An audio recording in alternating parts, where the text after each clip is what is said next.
Many people are keen to ensure they reduce their estate's future liability to inheritance tax by engaging in tax planning to reduce or mitigate the tax bill.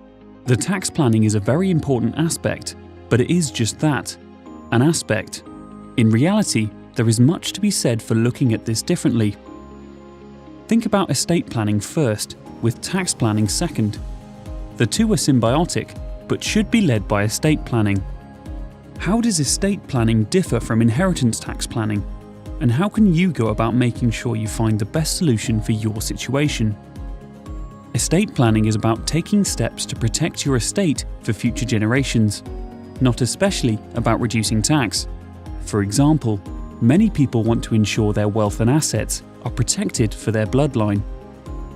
They want to protect against children inheriting part of their wealth, then in the future being subjected to a divorce or bankruptcy, and part of the wealth disappearing for the benefit of the ex-spouse. In the case of bankruptcy, this will be for the benefit of creditors.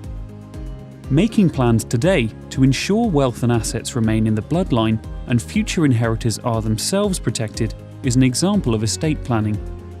Any inheritance tax planning becomes part of the wider estate planning exercise.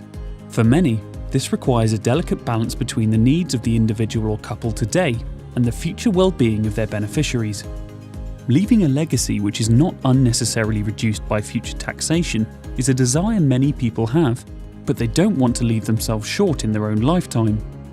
Outright and large gifts can be complicated by this contradictory position, but major gifts also often require the donor living 7 years. Then there may be reservations about when an individual is comfortable for their offspring or beneficiaries to receive the gift. We also have to factor in that future governments might introduce more stringent rules and tax rates. It's a complex position, but the good news is there are ways to plan for inheritance tax, which can deal with most, possibly all of these factors. You just need the right solution and suitable advice. There are inheritance tax exemptions and allowances. Making sure these are properly used is a simple but highly effective step. There are gifts, which can be made on a regular basis in a drip-feed fashion. For example, every individual can make a gift of £3,000 per year, which is immediately outside of the tax loop. There are investment schemes, such as the Enterprise Investment Scheme, where the value of the invested sum is outside of an estate for inheritance tax purposes after just 2 years. Which of these or other possible tax-saving options work best for you will be dependent on your circumstances and wider estate planning. How you use these will be subject to a skilled appraisal of your situation, aligned to your wishes.